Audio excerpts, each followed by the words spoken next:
First, I'd like to give a shout out to James from theOdd1sout because I've been watching him for a very long time and I think he's absolutely hilarious. However, I'm about to debunk a couple of things he said. For starters, I'd like to mention that in my poetry teacher video, you said that the kids were cool with their teachers. Dude, in my high school, teachers literally advocate kids to call them on our cell phones and add them on Facebook.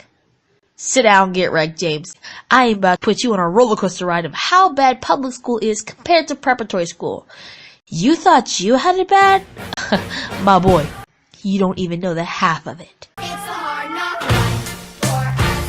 First of all, in public school, you have uniforms, and you must follow them to the T. And if you don't, you might as well just not come to school. Security guards, administrators, and teachers alike will constantly come at you about your uniform infractions. It's because you're defying the school rules or something like that.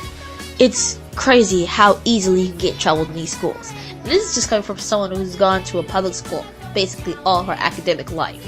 In my high school, we were only allowed to wear burgundy tops, khaki pants, or black pants. We were not allowed to wear jeans. We were not allowed to wear sweatpants unless we were in gym, and you had to change out of them before the end of gym.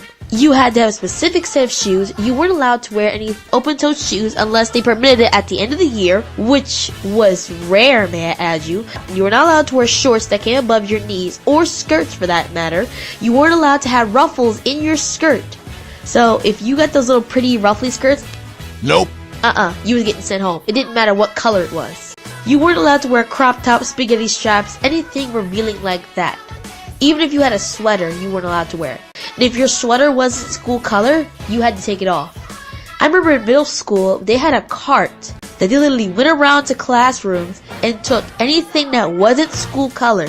It didn't matter if it was a hoodie or a sweater. If it wasn't school color, they immediately took it from you. You weren't allowed to wear hoodies. You weren't allowed to wear hats. You weren't allowed to wear so many things, it's ridiculous. You couldn't have headphones. Didn't mention that we weren't allowed to use our phones at all. Second they see you had headphones, take them out. What are you taking them? Whatever device you had them plugged into. Even if they weren't plugged in, they made you take them out. So don't come crying to me about uniforms, James. And yet, we still had kids rollerblading through schools and skateboarding down the halls. Go fig. When you immediately walked in the building, you were automatically checked to see if you had anything in your bag. Yeah, you were checked when you came in the door. It was literally like you were walking through an airport security. You had metal detectors and security guards waiting at the door for you to open your bag, check for anything. Of course, obviously you couldn't bring in contraband like drugs or knives or anything, like weapons. But you also weren't allowed to bring food. You couldn't bring food, you couldn't bring bottled waters, you couldn't bring canisters or canteens, anything like that. They took from you at the door. So kids that packed their lunches had to go back to security at lunch to get their lunches. You had better have your name on your stuff. I remember when my friend told me they took her bag of chips and water and when she went to go get them at lunch, her chips was gone and then her water was thrown away because they thought it was alcohol. Seriously? You're trying to tell me that this giant Dasani bottle has alcohol in it? Okay, sure. Whatever you say.